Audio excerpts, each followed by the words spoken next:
Okay. Yeah, so sorry about the phone. Just wait for that to pick up. This isn't the best start, is it, really? No, nothing if not professional. Is it done? There we go. Brilliant. Always.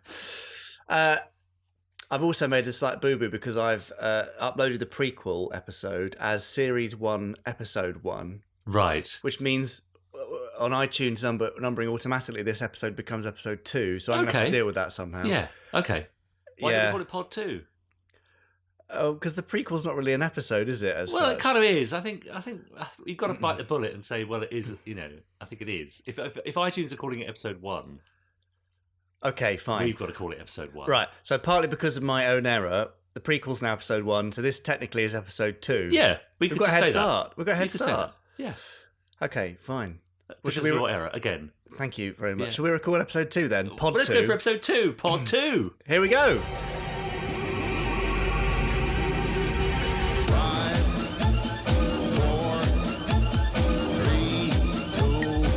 1. Let's get started.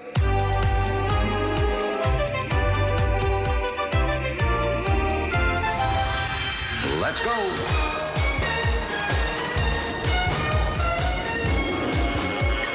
Spectrum is green. The Gerry Anderson Podcast with Jamie Anderson and Richard James.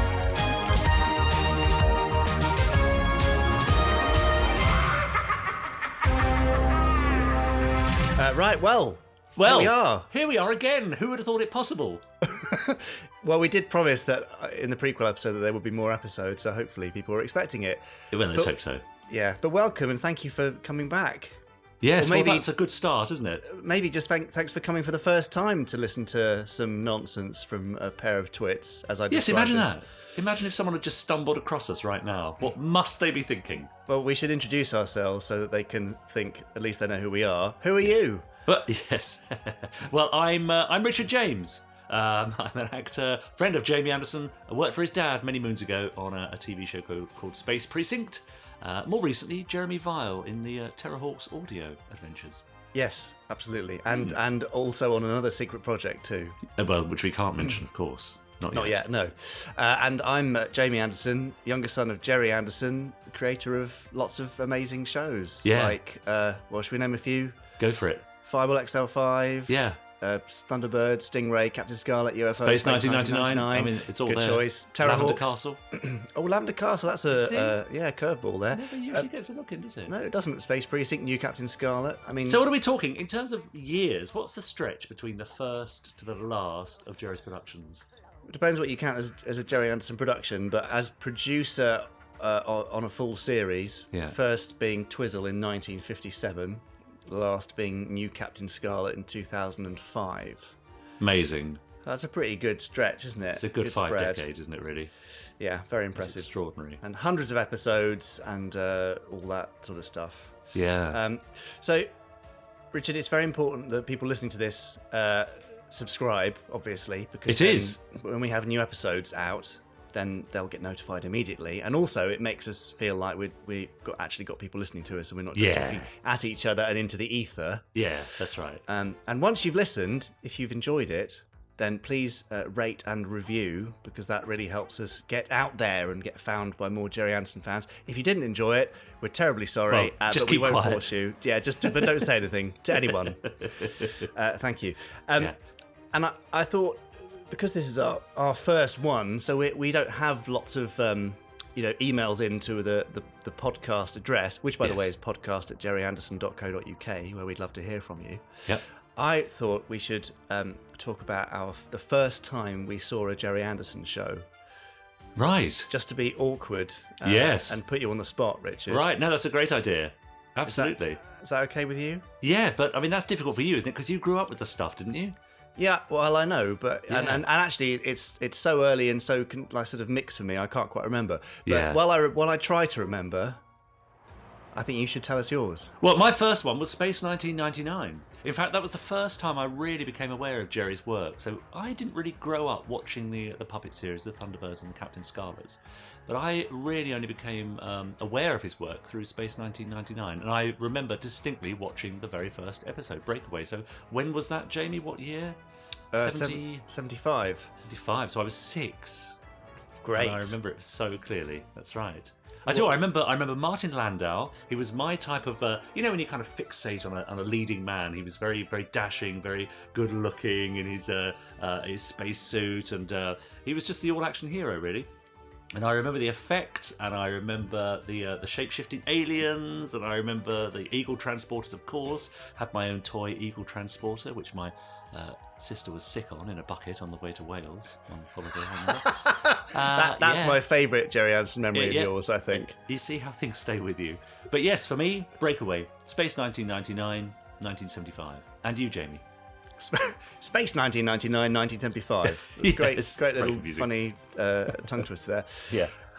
Well, yeah, for me, growing up, obviously, Dad had was just finishing the third series of Terrorhawks, the last 13 episodes of Terrorhawks, which they shot in '86. So around that time, Terrorhawks was being put out on VHS by Channel 5 Video, who used to do great NAF adverts featuring Parker, I think. Yeah, they got David Graham who voiced Parker, obviously, yes. to do this thing about the amazing worlds of Mr. Henderson, I think. Yes, my ladies and gentlemen, not only Thunderbirds ago, but the indestructible Captain Scarlet, sensational Stingray, the Little Nipper Joe 90, and the terrific Terrorhawks are all available on Channel 5 Video. Of course, they're not all as handsome as me. Maybe I'm misremembering that. Anyways, so I had all those great Channel 5 videos, so a lot of Terrorhawks, definitely. But also, we had Thunderbirds videos, VHSs, and I'm pretty sure Attack of the Alligators was one of the earliest ones for me. Yeah. But when I was born, I don't think there was really anything. There was nothing being broadcast that was watchable by me as a little one. Was there a sense when you were growing up, particularly going to school, was there a sense that other people knew more about your dad than you did, or his work at least? Well, yeah, absolutely. Certainly, when Thunderbirds came on the BBC in 1991, and it was being broadcast. Yeah, that was the weird point, I think, because I didn't really appreciate his amazing output and the effect it had on people until suddenly my friends at school were watching it and their parents were watching it again and sending their children into the school with annuals from 1965 to get signed. Obviously, I'd take them home and get them signed and return them. So I was discovering these things about 30 years ago in Dad's life. Yeah. Through my friends' parents and their strange collections of memorabilia. Yeah, extraordinary. So, it was a very strange period. Yes.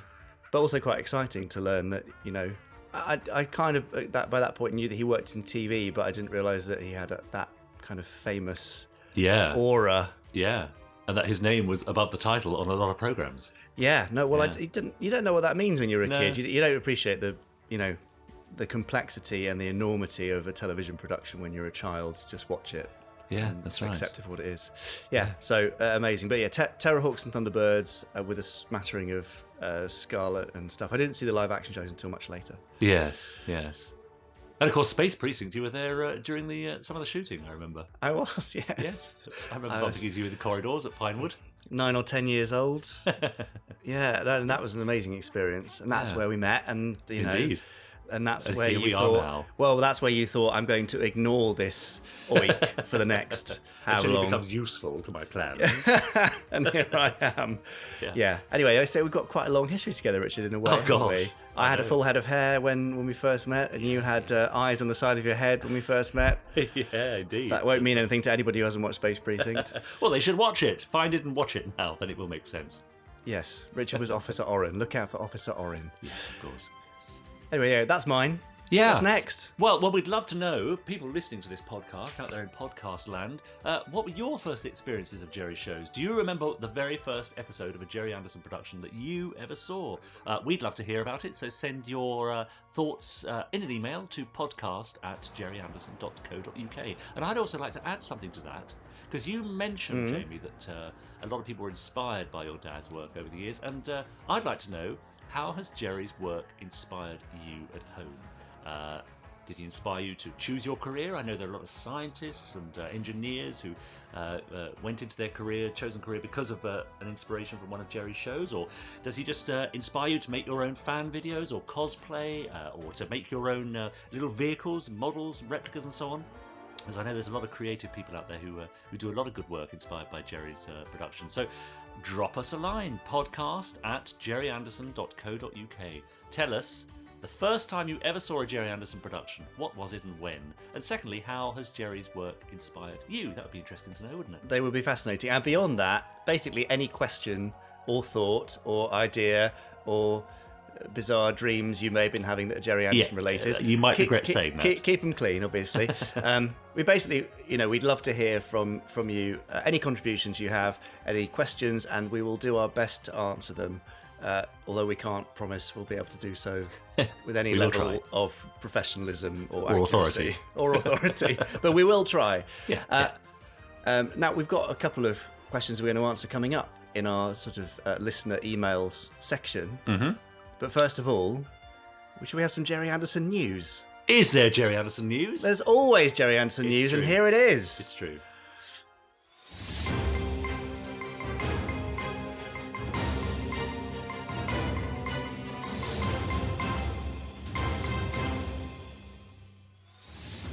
Well, here's the news. Great, let's hear it. People might not know that there's lots of Gerry Anderson stuff happening all the time. Yeah. A lot of people may think, well, the great man's passed away. His last production was in 2005. They may not be aware of our efforts on things like Fab Live on Facebook. They may not be aware? Yes, if you don't know what Fab Live is, then... Oh boy, you're missing a treat. Yeah. Well, it's our monthly Facebook Live broadcast, again with Richard and I, where you can actually see our faces, which is probably why you haven't done that. Yeah. It's not exactly a treat. But we do cover monthly Gerry Anderson news because there's stuff happening all the time. That may be sort of legacy DVD and Blu-ray releases, books, merchandise, audio dramas, perhaps. Mm-hmm. And also we are working on completing Dad's unfinished work. So there is absolutely 100% a future in new Gerry Anderson productions. Yeah. Because he's the closest we had in the UK to Walt Disney. So it's very important to me that we keep the legacy alive. And obviously, Richard, it must be slightly important to you as well because you keep doing these things with Well, him. I know, exactly. I'm not quite sure what my motive might be, but it's fun, isn't it? It's just fun. As well as being an important thing to be a part of, it's fun to do. And I think Gerry's work is all about fun, isn't it? Oh, absolutely, yes. Fun, escapism, and a bit of nostalgia thrown in because there's something lovely that links all of the shows. There's always that Anderson spirit. Yes. Yes, recognised by all generations. I think even children who watch it now get that, don't they? Yeah, Obviously, they don't get the nostalgia because they didn't grow up with it, but they get a sense of the excitement. Exactly, and the positivity and the cool machines and all that sort of stuff. So things you may have missed recently. Network Distributing have released Captain Scarlet, the classic series from 1967, in high definition on Blu-ray. Nice. And very recently they've announced that with Volume 4, the final volume in the set, there will be a deluxe edition. And the deluxe edition is a lovely presentation box with Volume 4, Volumes 1 to 3 not included, a poster and a comic. The poster and the comic with an illustration by the great Mike Noble, and the almost as great Lee Sullivan. Yeah, well. Now, Mike was one of the original artists on TV 21, which is a comic from the 60s, which lots of you may have had in that time. It had a circulation of 1 million copies a week or something bonkers like that. Amazing. So many kids got to see this incredible comic. So there's a new edition of a Captain Scarlet themed sort of TV 21-esque comic in there. End title art print cards. You know the ones I mean from the end titles by, I think, Ron Embleton? Yes, of course, absolutely. Beautiful, amazing pictures of Scarlet drowning in toxic waste. Absolutely. And for many people, that's what sticks in their mind. I bet that's a first memory for a lot of people out there. We're asking people for first memories of their Gerry Anderson productions, and I bet those end credits are right up there with a lot of people. I suspect so. Now, something in that the set that we haven't yet revealed, and I think is probably an exclusive at this point when we're recording, and hopefully hasn't been revealed before it goes out, is that there's a new documentary on there, and the documentary features previously unseen and unheard video and audio archive footage with Dad. We found his final interview, which was unearthed recently, and there's some great little nuggets in there, and also audio from his biography interviews with Simon Archer, which were done in the mid-90s and the early 2000s. Yeah. So there's some lovely nuggets of information there, plus some new interviews with Mary Turner, who was a chief puppeteer on the series, and Alan Shubrook, who works in the effects and models department. So it's a lovely kind of sort of 45-minute story of the history of Captain Scarlet with new material, which is always nice. Yeah, fantastic. Wow. So it's full of goodies, and there's also a couple of strange archive bits and bobs, including a very odd video of the Spectrum, who were the pop band who sang the end theme. Right. Doing some weird music video on Portobello Road. Great. It is chuck so that in as well. Why it's not? so insanely 60s. Well, they start the video in their Scarlet uniforms. Yes. And then change into other stuff. It's bizarre. Brilliant. But worth a watch. So yes. Grab that copy because there's only 1,250 units available worldwide. Okay, and where could we find these deluxe editions? The first 1,000 units are only available from Network. From their website networkonair.com, and then there'll be an additional 250 units. Who knows where they'll be available from, but we'll be able to tell you on the podcast very soon. Okay, great. Look forward to that. Wink, wink. Yes. And while we're talking about DVDs and Blu-rays, there's also ITV's brand new repackaged UFO DVD. Yes, great. The complete set, which I was going to pick up it and show you, but Yeah. there's no point because here's the sound of a repackaged That's right, DVD yes. set. Anyway, it's got a beautiful cover on it. And is an extremely inexpensive way to own the entire UFO set. Yeah, very tempting. I think it's $19.99 for weirdly, Yes. $19.99 for 8 discs, 8 DVDs. That's incredible. Thank you, Gosh. Richard. Yes. Yeah. Cries of incredible value. It is incredible value, isn't it? Yeah, it is. And also, I think just more generally, more widely, there's not, like I said, there's not just sort of re-releases of old material, be they in standard definition or high definition. We've been creating new stuff. You've already mentioned Terrorhawks and Big Finish. If you don't know who Big Finish are, again, Where have you been? what have you been doing? Yes. Big Finish Productions, bigfinish.com, purveyors of fine audio drama, and that audio drama includes Terrorhawks and Captain Scarlet. Yeah. Yeah. Richard is in one of the Terrorhawk stories, Indeed. but there's also Captain Scarlet Spectrum Files, which are enhanced audio books featuring some original and new voices, which are audio adaptations of some books from the 60s. We've got, I don't know how many new episodes of Terrorhawks, 25, 26 new episodes of Terrorhawks. Amazing. Yeah, Featuring and- original cast members. Yeah, all the Indeed. surviving and available original Yes. cast members. And Yes, a they're all there. few guest stars as well, I seem to remember. Yes. Nicholas Parsons. Yes. David Graham. Richard James. Well, who's he? He's an Olivier-nominated actor, I'll have you know. Anyway, so look, there's new stuff coming out, and also there's new projects like Firestorm, Gerry Anderson's Firestorm. So Firestorm was an idea that Dad put together in 2001. It was then bought by a Japanese company and made as an anime series, and we are reviving it in a style we're calling Ultra Marionation. So Yes. whereas the Thunderbirds and Captain Scarlet series in the 60s were shot in Super Marionation, which is sort of, the most technologically advanced puppetry you can imagine, we're going one step further with Ultra Marionation, but it's all physical, real stuff, real sets, proper explosions, and puppets. We did a Kickstarter a couple of years ago, and finally are now in a position to put out this lovely little miniature pilot, the Minisode. And we are within a hair's breadth of completing that project and moving on to getting things together for a full series for TV. Great. So you're using that minisode as a sort of a calling card, are you, with investors and production companies and people with lots of money who want to throw it away? Broadcasters and all that sort of stuff. I see. Great. Yeah, and the people that have seen bits and pieces of it love it. So Yeah. fingers crossed there is an appetite out there for new Gerry Anderson productions. Yes. Exciting. And beyond that, there's always new merchandise coming out, isn't there, Richard? Oh, I love the new merchandise. There is so much on the Gerry You're- Anderson store. You're wearing some of it More now, than in fact. Shake a stick at, and I'm in fact showing my allegiance, my Space Precinct T-shirt. And it's very nice too. Yes. Yeah, so if you are a Gerry Anderson fan and you would like some nostalgic merchandise from one of your favourite shows, then we would encourage you to visit shop.gerryanderson.co.uk and pick up some bits and pieces. And I just would like to say that every penny spent at the Gerry Anderson store is reinvested into Anderson Entertainment's efforts to carry on the legacy. Yeah. So you're being a not insignificant part of those efforts. Indeed. By supporting the store, and also you get some cool merch too. Yes. Anyway, that's the kind of the end of the generic news. Yes, well, I have a little bit of news myself, Jamie. Do you? Well, now, Please it's share. only a tiny bit of news. It's like a little addendum to the main news, in that a couple of years ago, Jamie showed me a couple of pieces of paper which were a very brief outline of a sitcom written by his father, and a writer called Ronnie Cass, called Off the Fat of the Land. Now, this was destined to become a sitcom.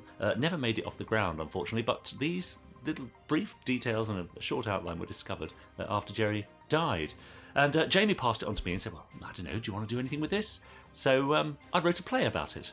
Wrote a play based on the story of Off the Fat of the Land, tinkered it a little bit and changed a few characters and so on.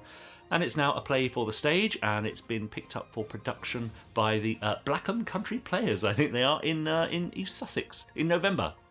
So Amazing. if you're anywhere along the south coast, you might want to pop along. I'm sure there'll be details on their Facebook page and their website and so on. Your chance to see a lost Gerry Anderson gem live on stage. Absolutely, and I would quite like to go and see it, Richard. Yes. Are you going to be available? Should we go? Well, I'm going to have a look at their dates. I'll see once they put their dates up, and I'll see if I can make it. If I can make it, I will. But as you know, I'm all over the place at the moment. You are a All very over the busy shop. boy. I am. So yeah, we'll wait and see. But wouldn't that be great? Yeah, it is exciting, and thank you for putting all your effort into, Well, turning it into something which is all right for public consumption. yeah, let's put it that way. And that'll be on the poster. All right for public consumption. Yes, acceptable. No, that is very exciting news. I should Yeah. be checking that out. Yeah. Well, unless you have any other news, Richard. That's all I have. Well, my coffee's going cold. Is that news? Not really. No. No. Then no. Right, well, then what are we going to do next? Well, this is our first episode, even though we had our little prequel. This is our first proper podcast. So we don't as yet have viewer emails, of course. We'd love you to send in any questions and thoughts to podcast@gerryanderson.co.uk. So we thought, in the absence of those emails for the first episode, that we would just ask a few frequently asked questions. These are the questions, Jamie, that I'm sure you get asked all the time. And people They out there are. will want to know the answer. Now, firstly, and I'm asked this as well, and I never know the answer, what on earth does FAB stand for? Well, Richard, you're right. I get asked this all the time. Yeah. And even when I give the answer, I'm often shouted down and people Oh. say, no, you're wrong. Oh, really? But I'm telling you, I'm Yeah. right, because this Okay. has come from the horse's mouth, Yeah. as in Dad told me multiple times, and he's on record elsewhere. I'm going to try and find the clip of him actually saying, Ah, that'll settle it once and for all. well, it might do, or somebody will think it's faked or whatever. No. So FAB, it doesn't stand for anything. It's not an acronym. It is a contraction of the 1960s buzzword fabulous, Ah, okay. because Dad thought it sounded cool. It sounds like a cool sign, Yes. but it's not. It was completely appropriate at the time, but people have tried to, retrofit three-letter acronyms to Right. it. My favourite of which is Fully Acknowledged Broadcast, Okay. which is quite cool. But that's not what it stands for. It No. doesn't stand for anything. Just No. for clarity. So that little clip can't be taken out of context. No, a big fan of acronyms, wasn't he? Your dad. I mean, we've got SIG, of course. Spectrum Yes. is Green from Captain Scarlet. SPA, which I believe was Space Police Affirmative from Space Precinct. It was indeed a PWOR in Stingray. Right. Proceeding with orders received. Right. Yeah. Yeah. I mean, and on it goes. Well, I suppose these were little buzzwords and buzz phrases that could be picked up by kids in the playground the next day when they simply that. Yeah, absolutely. And also, Dad took a lot of inspiration from his time in the RAF, just after the war, when he was an RTO, Ah, right. Okay. a radio telephone operator. There you go. So I think, little bits like that kind of informed the way he liked to see these fictional worlds, and it Yeah. made them feel more authentic having these acronyms. Yeah. So, nice. yes, although as I said, FAB is not an acronym. It's just Yes. attraction, but it means affirmative. It's a shame. That's it. Yeah, exactly. That's all. And secondly, another one I've heard of various conventions appearances over the years is how did Thunderbirds get its name? What was the inspiration behind Thunderbirds, and how did it get its name? Well, those are two vastly different questions.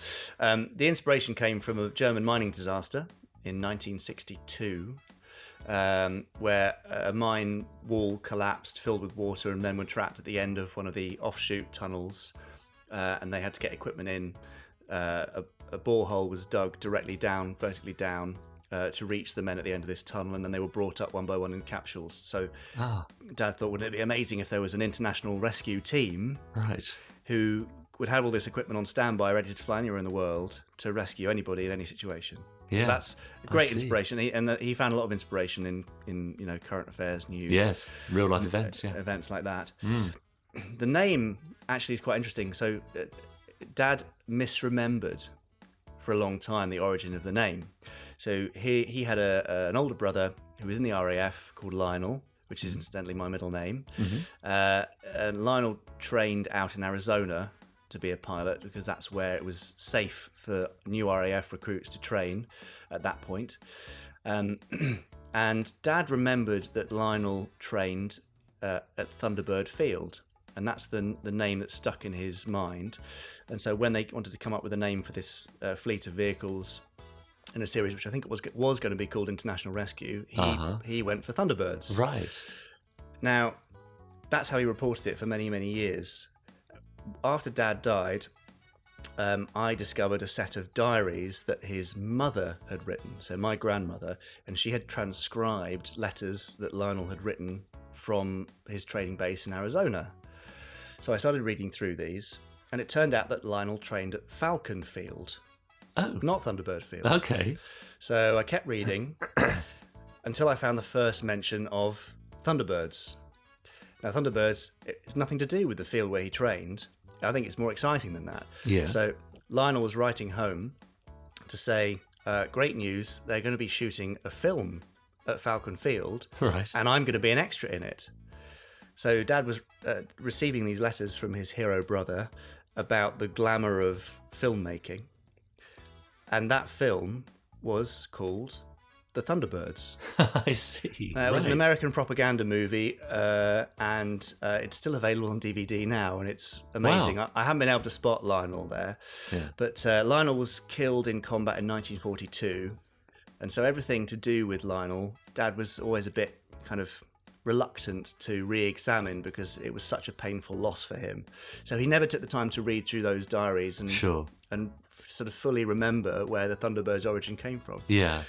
But I think it's actually that reason for the name is much more interesting than if it had just been, he trained at a field called Thunderbird Field. Yes. No, actually, it was those letters home that excited Dad about the glamour of filmmaking and Hollywood and all that sort of stuff, and had an even more direct impact on his entire career, but also gave him the idea for the name. Yeah. But there you go. It's actually Amazing. from the Thunderbirds propaganda movie from 1941. Wonderful. Great story. So if you have any other questions for us for our future podcasts, do drop us a line at podcast@gerryanderson.co.uk. We will do our best to answer all your questions, or we could put them out there in the ether and maybe listeners could answer them for the next edition. Yes, absolutely. I think we probably will have to put some questions out there because sometimes they're so specific and niche that we just don't know the answers. Yeah, that's right. Even we don't know the answers. But we do know there are people out there who do, don't we, Jamie? We know lots of people who are experts on all this sort of stuff. Yes, exactly. And how they manage to retain all that information, I shall never know. But I'm glad they're there. Yeah, so we would love all your questions, comments, and thoughts. We're also after your very first memory of your very first Gerry Anderson production that you ever saw, and also how has Gerry's work inspired you either personally or professionally in your lives. We'd love to hear all of that to podcast@gerryanderson.co.uk. Yeah, true. Please email, or we'll have nothing to say. Well, that's right.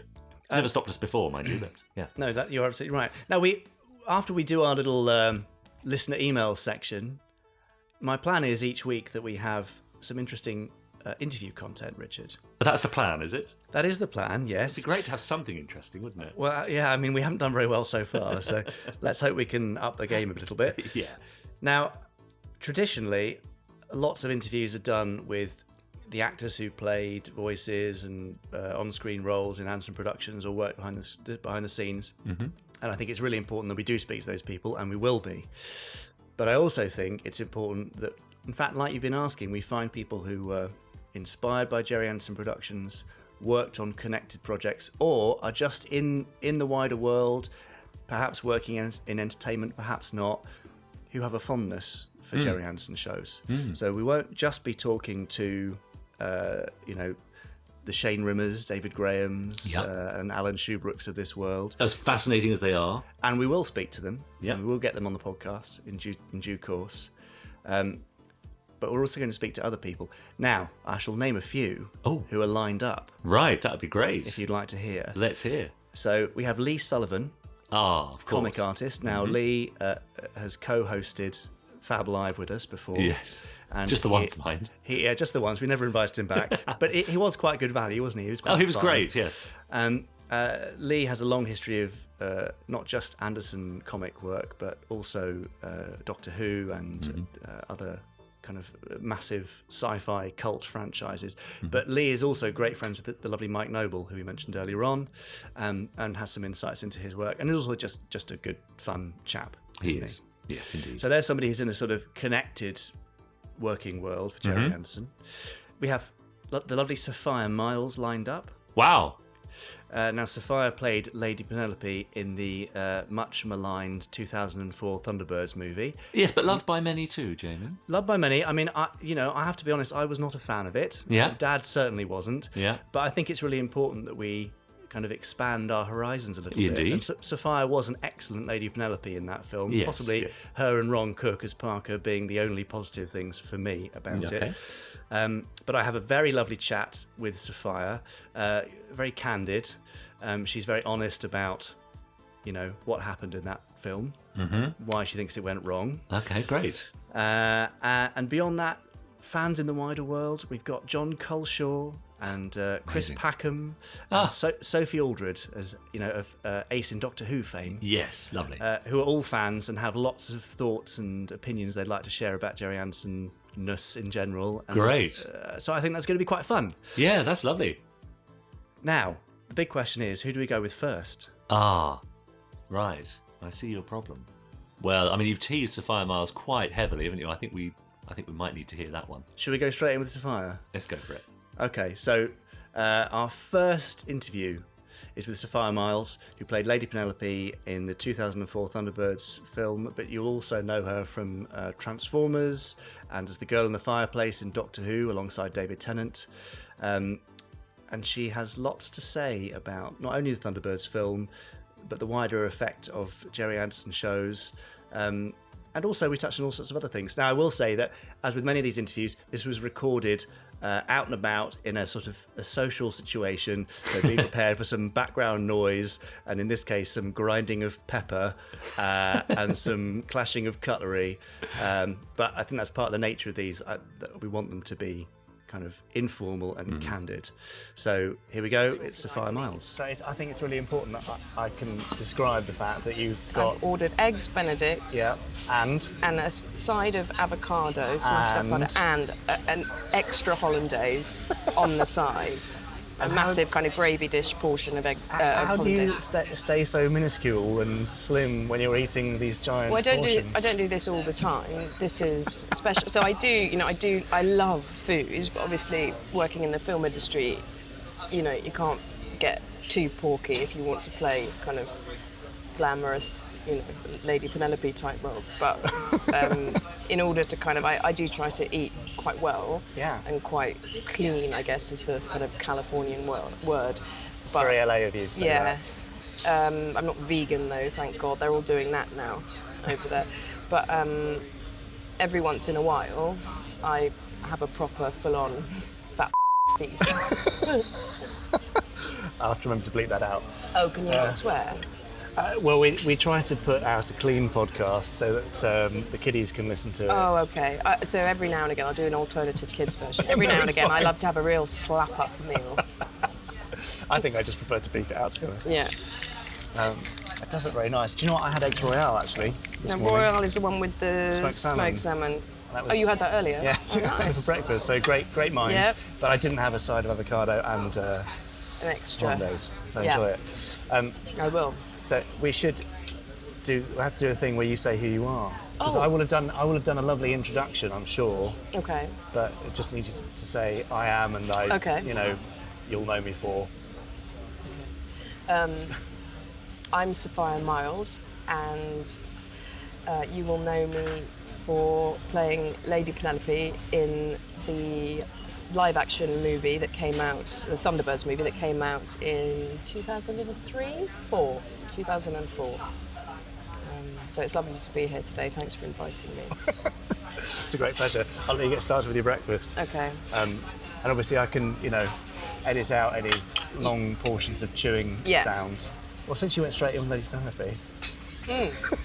And I noticed you dressed appropriately today. Well, this is more lilac than pink, but come on, it's pretty good. I think Lady Penelope would approve.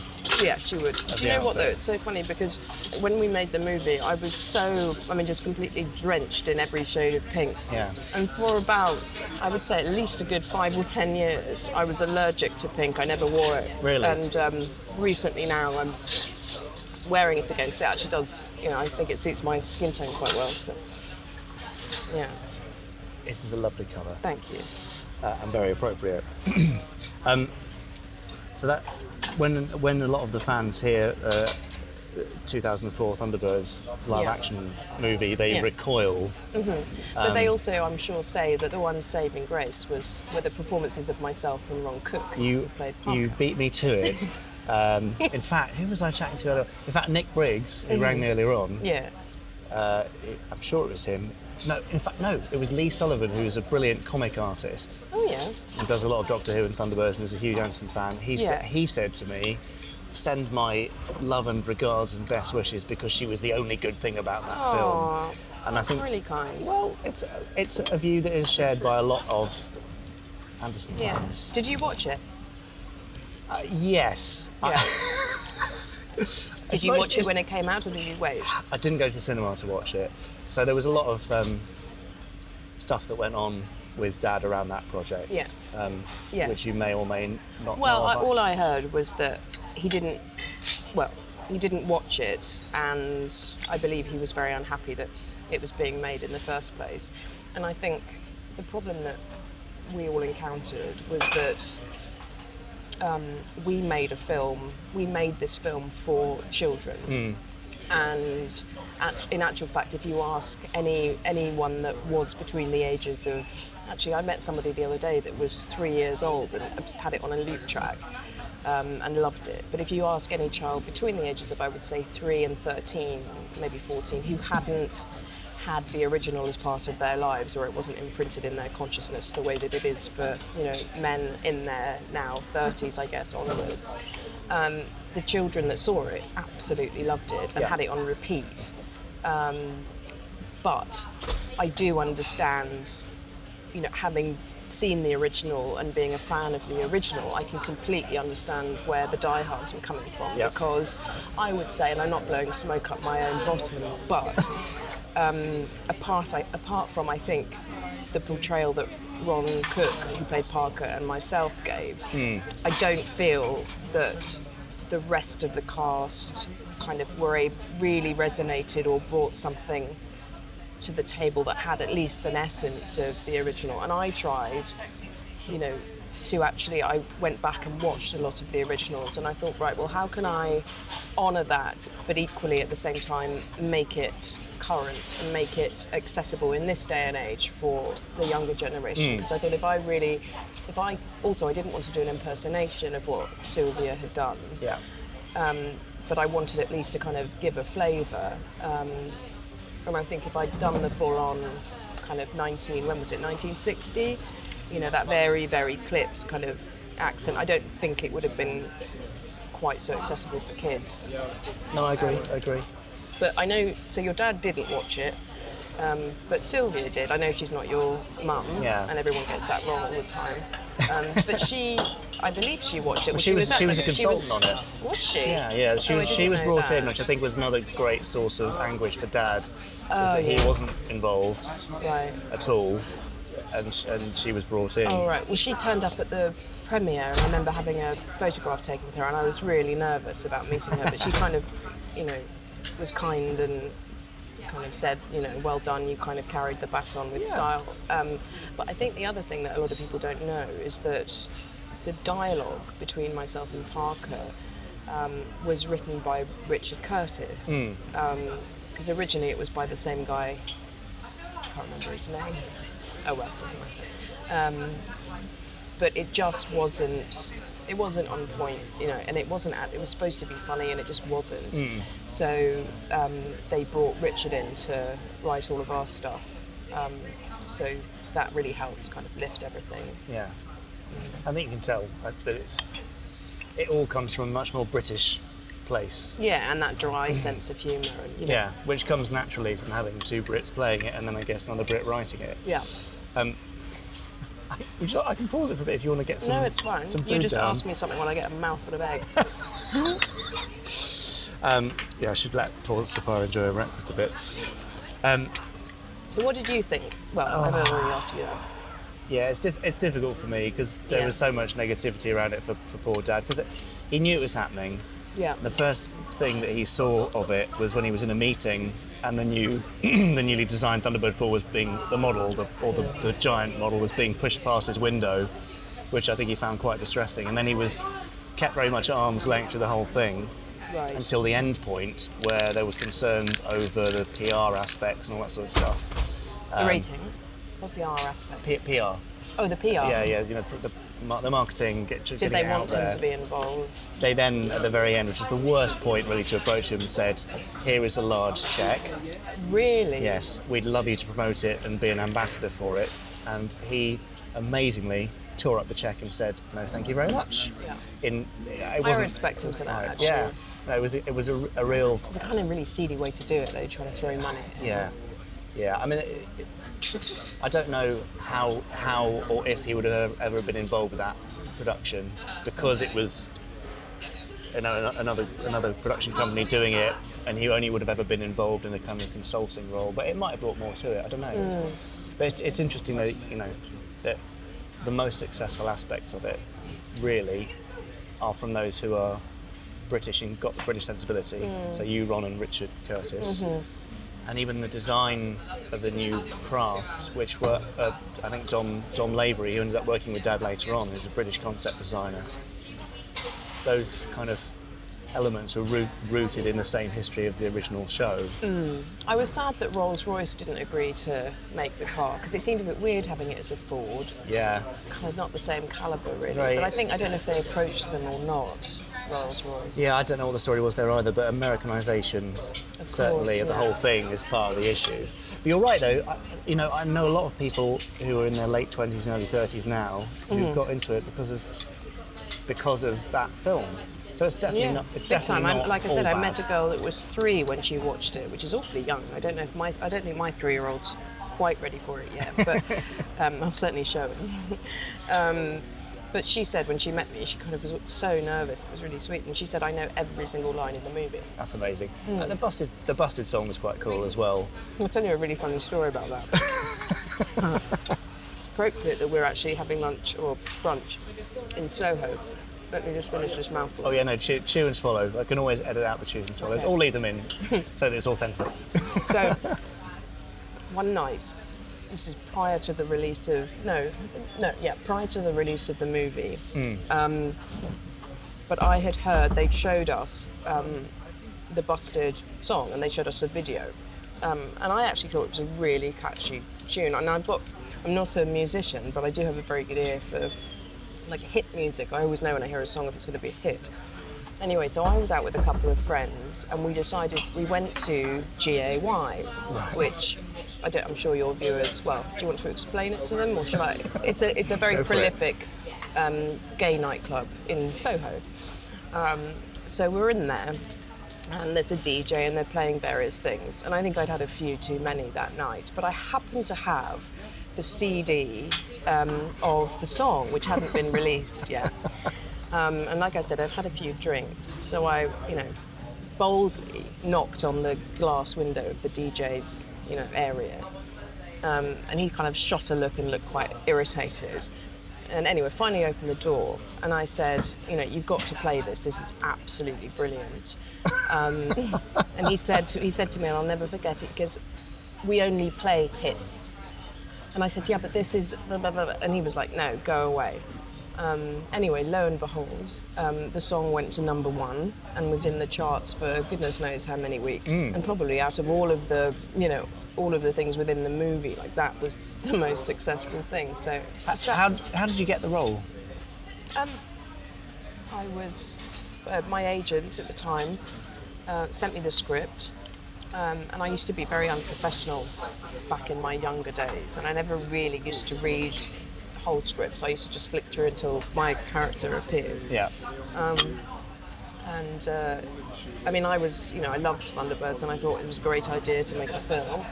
And so I had a look at it. And I went in, I had a meeting where I met Jonathan Frakes, the director, and the casting director. And he was lovely, actually. I instantly really liked his energy, and he was just very enthusiastic and very just kind. And I remember he paid me a compliment which I'd never forgotten, which is he said, you've got a really lovely voice, and I'd never sort of thought about it. In fact, somebody had said to me once, an actor that was, trying to put me down when I was younger, told me, he was like, Sophia, the one thing you need to work on is your voice. It's very weak. So I already had a bit of a kind of insecurity about that, but anyway, Jonathan was lovely, so I did the initial meeting and reading, and then they called me back for a screen test, and there were about 3 other girls there, although we were kept in secret, we were kept in these holding areas, so none of us saw each other. Oh, really? And Marit Allen, the costume designer, who sadly died not long after the film was made, who I just thought was absolutely brilliant. So she was there, and so dressed us up in various pink outfits. But like I said, I didn't see the other girls, so I don't know who else was there.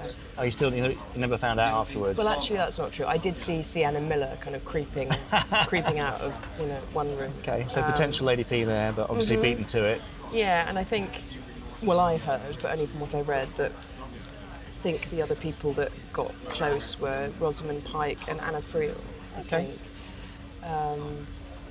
So we did the screen test, and I remember really enjoying it. It was fun, which isn't always the norm with auditions. Sometimes they can be the most cringe-worthy. Grueling and awful as well, I think, sometimes. Yeah. You get put through it by the casting director. Totally, and the thing is that so much of what makes an audition enjoyable or comfortable is the energy that you are met with by the people with the power. And if you go into the room and they give you nothing or look at you kind of up and down, and I can see in their eyes that I've already not got the job, and then it's just excruciatingly painful then having kind of to go through your go through the motions. But this one just clicked. Yeah, it just felt really good. And then I remember I was in a Greek restaurant not far from here, and my agents called me and said I got the job, and I was just so excited. And also it just felt like the first kind of big job that I'd ever gotten. I mean, I've been working since I was 15. I'm 79 now. Very good for that. Thank you. Well done. It must be all that hollandaise sauce keeping you youthful. Yeah.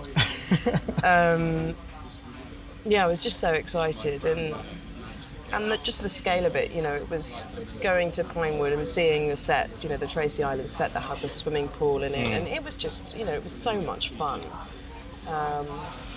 So did it have a sort of epic feel when you started shooting? Definitely, and the best bit was that they shot a lot of the exterior of Tracy Island in the Seychelles, and Ron Cook and I got flown over and we were there for a week, but we only ended up shooting for a couple of hours one afternoon.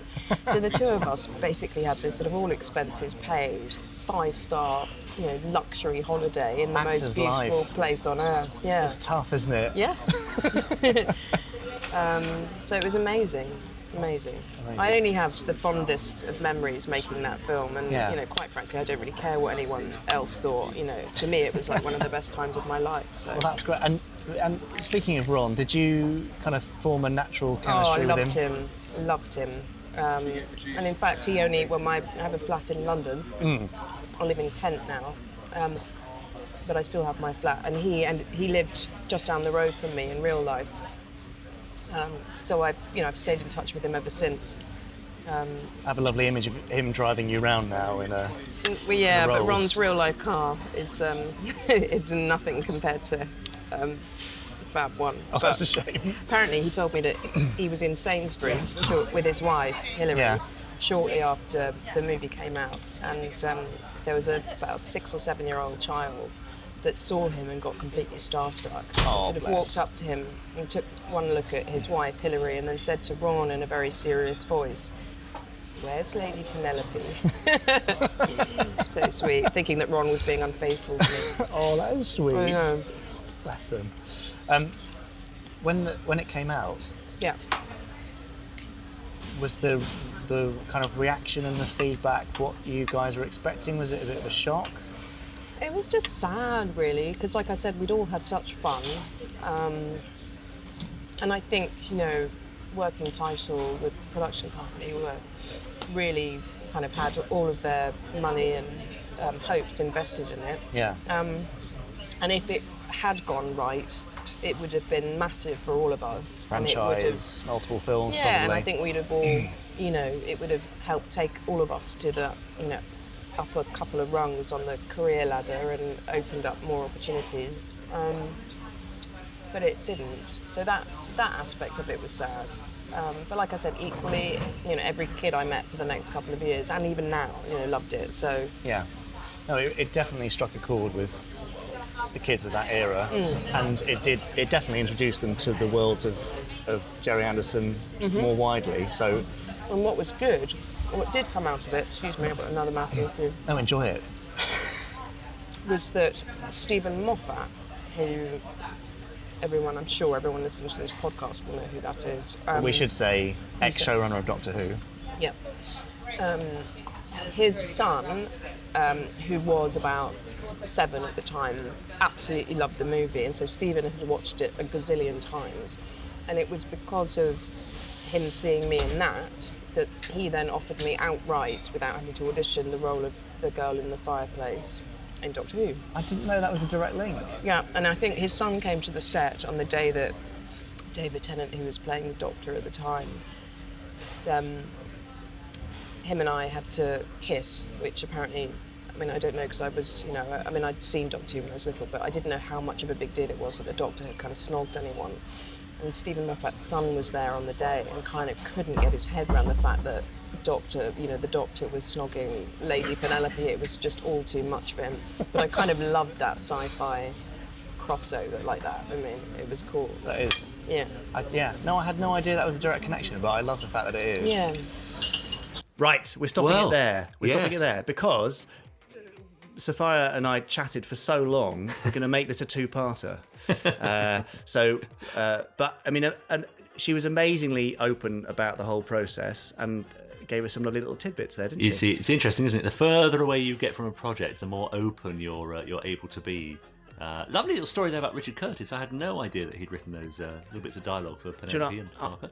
I didn't either, but I think that's probably part of the reason that it was more successful as characters within that film. If only he'd been given the whole film, imagine what it would have been like. Yeah, it could have been completely different. But of course, he went on then to write, much later, of course, one of the most successful episodes of New Doctor Who, didn't he? The Vincent and the Doctor. So. Yeah, of course. Yeah, so he has form in the sci-fi world. He does. Maybe we should get in touch. It's a thought, isn't it? Yeah. Anyway, look, there's plenty more where that came from. Obviously, the second half of Sophia's interview to follow. And in the future, as I've said, some amazing people lined up. I should also add to the roster Nick Briggs, the voice of the Daleks and exec producer at Big Finish.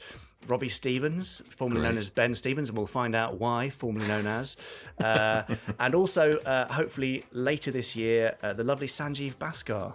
Oh, great. Of Goodness Gracious Me fame, and also famously turned into a puppet for Thunderbirds 1965 episodes, That's right. where he was, where Gallop Din was modelled after him. Yes, yeah, that's fantastic. Yeah. Look, some amazing people lined up, and if you want to hear from a particular celebrity fan, a particular voice artist, actor, whoever, just drop us a line, podcast@gerryanderson.co.uk, and if we possibly can, we will line up an interview. And I'm also looking at bringing in some archive recordings that people might not have heard to give us some extra insight from people like Christine Glanville, who was chief puppeteer on Thunderbirds, Bob Bell, long-time art director, and also from Dad. We've got a lot of archive audio with him, and I think it's only right that you guys should be able to hear it. Great. So if you don't want to miss all those future episodes and future interviews, then you should subscribe to this podcast, and you will get a little notification every time a new episode is ready for your listening pleasure.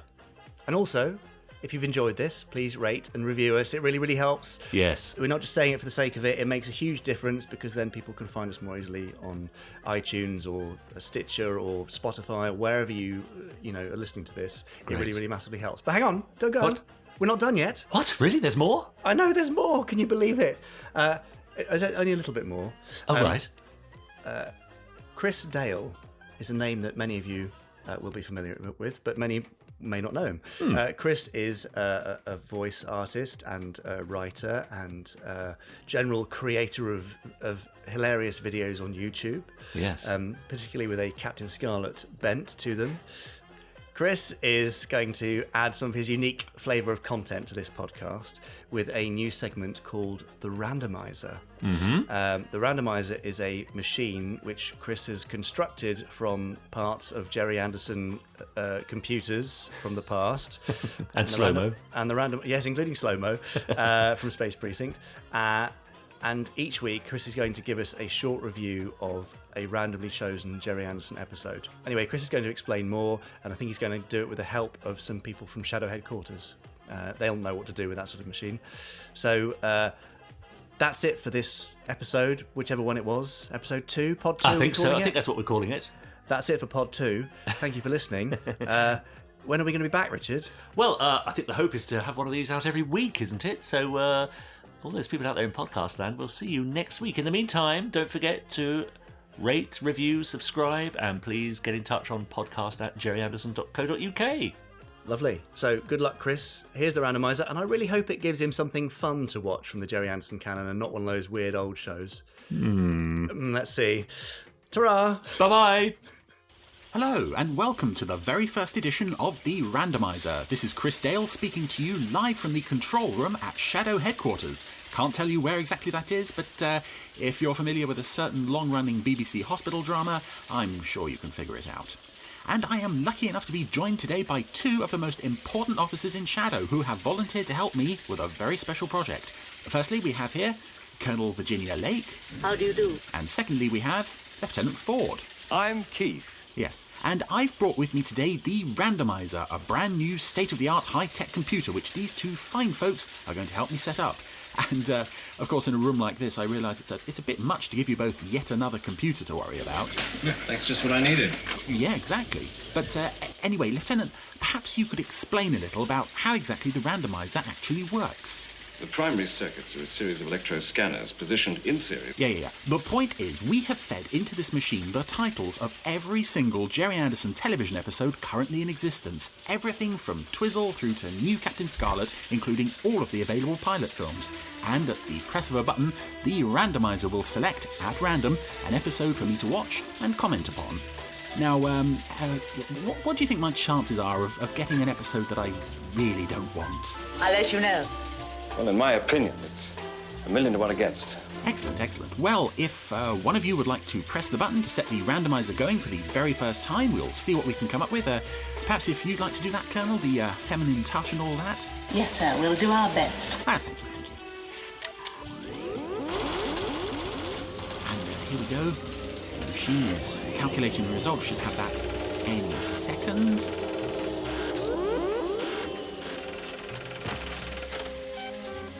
Thank you, Keith. I hope the answer's satisfactory, sir. Well, it's, I'm not going to lie, it isn't the greatest selection possible. I'm sorry, sir. No, can't be helped. Right, well, thank you both so much for your help. I will go and watch this in, I think Commander Straker's office is free. I'll go watch it in there. Thank you both. He's what? I'm Keith. Wow, this is all very nice. Now then, some further ground rules for the randomizer. If I land on either episode of a two-part story, I shall watch part 1 first and then part 2 next week. Dick Spanner is on this list, but we have only input the two-part versions of each story. Once an episode has been selected, it is struck off the list and will not be watched again. And lastly, the most important rule of all, the randomizer's selection will not be overruled under any circumstances, even if it's, much like today, something I would rather put off watching for a long time to come. But nevertheless, here we are. The very first spin on the randomizer has landed us with episode 3 of Torchy the Battery Boy, Torchy and Squish.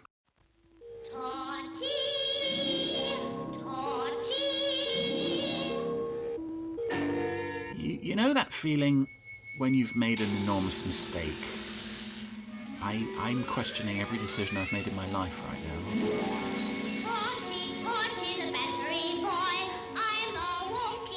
Oh dear. It's a very special star.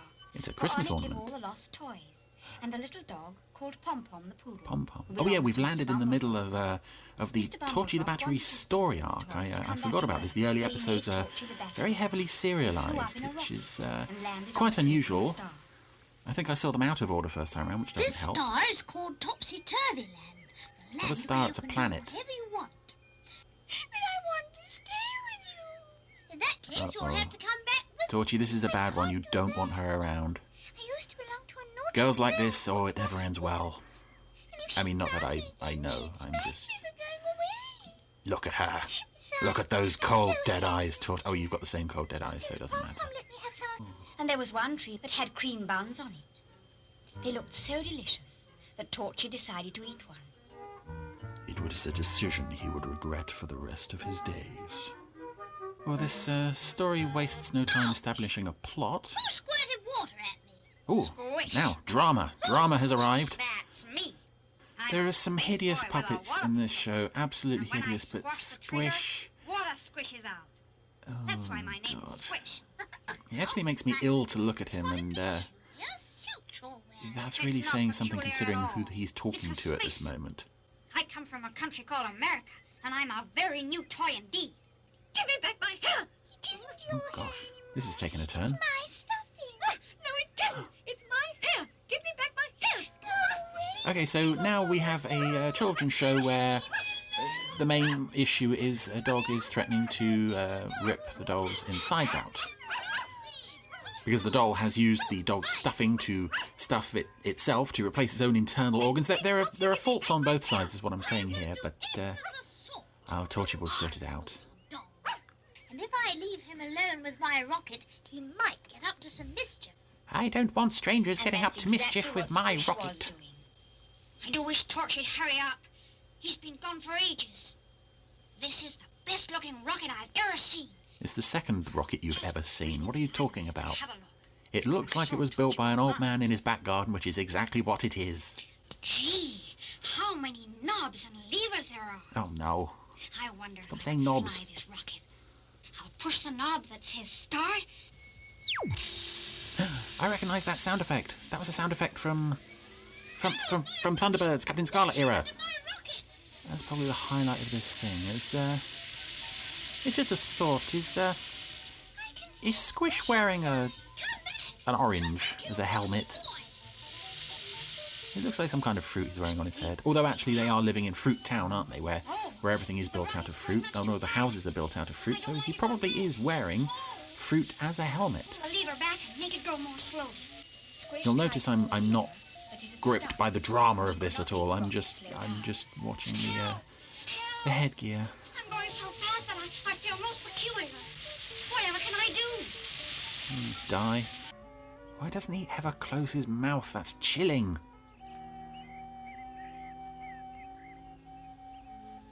And Torchy is a hideous puppet, but at least he can close his mouth. Most of the time. We'll have to try and mend the rocket. I don't know how to mend it. I only helped build it. How can you talk to Mr. Bumbledrop? He's too far away. No, he's not. My beam is so magic that when it shines on someone, I can talk to them as well as see them. Even when they're not here, it still... Look, it just works, okay? Don't question the beam. There's the great man himself. Mr. Bumble Wumbledrop. That was a bright light in me face. Afraid they don't want to come back. They don't have a choice, Torchy. Enforce martial law. Herd them onto the ship at the point of a gun. Okay, I actually kind of like Mr. Bumbledrop as a character, despite him being a noted sexual deviant in many fields. There is something genuinely likeable about him. Oh God, no, not these guys. These guys are not likeable. Hooray for Torchy! Goody, goody! Hooray for Piggle Poggle! What? Torchy! Was that her thing? Just mispronouncing things? I don't remember this. I've only seen like a handful of episodes of this. Devastatingly unsettling at first. Quite funny. But, oh dear. I can't face doing the whole series. Thank goodness the randomizer will hopefully not present me with all of the episodes back to back, and that it may be quite a while before we come back to Torchy, because Torchy is fine in small doses. Oh, Kenneth Connor, how could you? Well, APF Maidenhead. Thank goodness I know you went on to better things.